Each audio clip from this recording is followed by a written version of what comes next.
अगदी ढाबा स्टाईल जी अंडा करी भेटते ना, त्याला जे चव आणि टेक्स्चर असतं त्याच प्रमाणात आज आपण ही अंडा करी बनवणार आहोत. नमस्कार, मी मीनाक्षी. मिनूज किचनमध्ये तुम्हा सर्वांचं खूप मनापासून स्वागत. आज आपण अंडा करीची रेसिपी कशी बनवायची ते बघणार आहोत. त्यासाठी मी इथे 2 मध्यम आकाराचे कांदे आणि एक मध्यम आकाराचा टोमॅटो उभे चिरून घेतलेले आहेत. 8 ते 10 काजू मी पाण्यात भिजत ठेवलेत. आल्याचा थोडासा तुकडा घेतलाय. 8 ते 10 लसणाच्या पाकळ्या, 2-3 हिरव्या मिरच्या आणि कोथिंबीर घेतली आहे. तर आता आपण आधी इथं कांदा परतवून घेऊया. कांदा आपण 1 चमचा तेलावर असा व्यवस्थित परतवून घेऊया. थोडासा गुलाबीसर झाला पाहिजे. कांद्याचा कलर बदलायला लागला की आपण लगेच त्यात टोमॅटो घालून घेऊया आणि तेही थोडंसं मिक्स करून व्यवस्थित परतवून घेऊया. अगदी 2 मिनिटाच्या वेळात हे परतून होतं.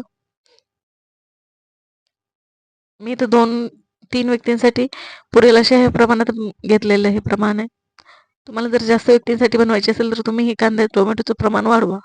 तर त्यात आता मी मिरची, आलं आणि लसूण, कोथिंबीर सगळं टाकून परतवून घेते आणि लगेच आपण त्यात जे काजू भिजत घातलेले होते ते पाण्यासहित टाकून घेऊ आणि त्याच पाण्यात आपण थोडीशी 5 मिनिटं याची व्यवस्थित वाफ काढून घेऊया.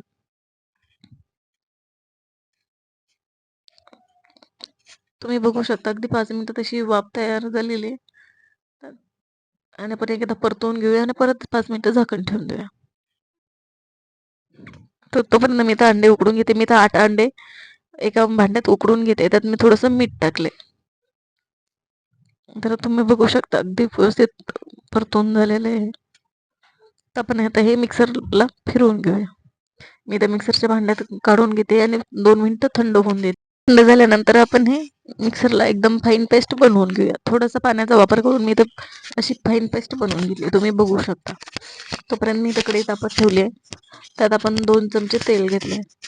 तेलाचा वापर थोडासा जास्तच केलाय कारण ढाबा स्टाईल त्याला चव आली पाहिजे. इथं थोडेसे मी खडे मसाले, तमालपत्र, जावित्री, मिरी आणि लवंग याचा वापर केलाय. तर ते आपण परतल्यानंतर आपण त्यात जी ग्रेव्हीसाठी पेस्ट बनवून घेतली ती टाकून घेऊया आणि व्यवस्थित मिक्स करून घेऊया.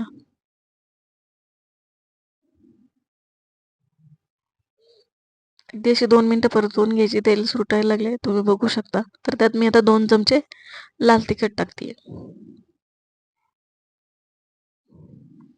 1 चमचा धना पावडर, 1 चमचा हळद टाकते. तर आता इथं आपण 1 चमचा घरगुती मसाल्याचा वापर केलाय.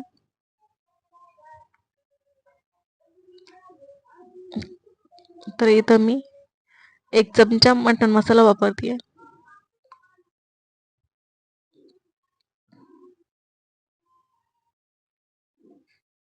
मटण मसाल्याने त्याला एक चव येते वेगळी. तर बघू शकता तुम्ही ते व्यवस्थित असं तेल सुटलंय त्याला.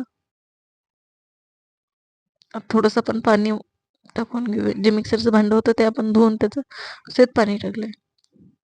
इथे ग्रेव्हीसाठी मी थोडंसं गरम पाण्याचा वापर केलाय. गरम पाण्याने त्याला छान तरी येते. तर इथं पण 5 मिनिटं झाकून ती ग्रेव्ही शिजवून दिली. तुम्ही बघू शकता. अगदी छान थिकनेस आली आहे त्याला. 2 मिनिटं आपण परत एकदा झाकण ठेवून वाफ काढून घेऊया. बघू शकता तुम्ही अगदी छान अशी ग्रेव्ही झाली आहे तयार. त्यात मी आता चवीपुरतं मीठ टाकते. आपण कसुरी मेथी थोडीशी अशी कुस्करून टाकूया. कसुरी मेथीने एक छान चव येते. कसुरी मेथी ऑप्शनल आहे. त्यात आपण थोडीशी फ्रेश क्रीम टाकली आहे. तुमच्याकडे जर क्रीम नसेल तर तुम्ही साईजचा वापर केला तरी चालेल. त्याने एक छान टेक्स्चर येतं त्याला आणि कलर सुद्धा छान येतो.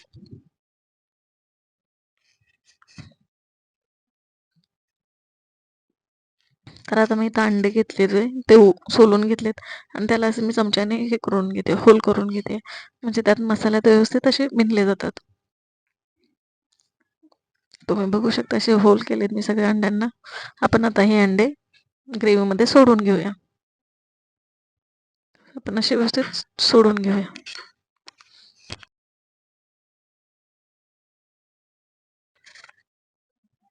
सगळे अंडे सोडून आपण त्याच्यावर एक वाफ काढूया. तुम्ही बघू शकता अगदी अशी उकळी आली आहे त्याला छान आणि रंग सुद्धा खूप छान आलाय. आपण त्यात आता थोडीशी कोथिंबीर, चिरलेली कोथिंबीर टाकून घेऊया.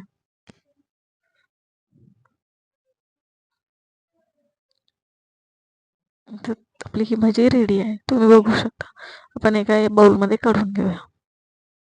अगदी झटपट आणि मस्त अशी चवीला होणारी अंडा करी आहे. तुम्ही एकदा नक्की ट्राय करा. तुम्हाला रेसिपी कशी वाटली नक्कीच कळवा. पुन्हा भेटूया अशाच एका नवीन रेसिपीसोबत. तोपर्यंत धन्यवाद. तसंच मिनूज किचनला लाईक, शेअर आणि सबस्क्राईब नक्की करा. धन्यवाद.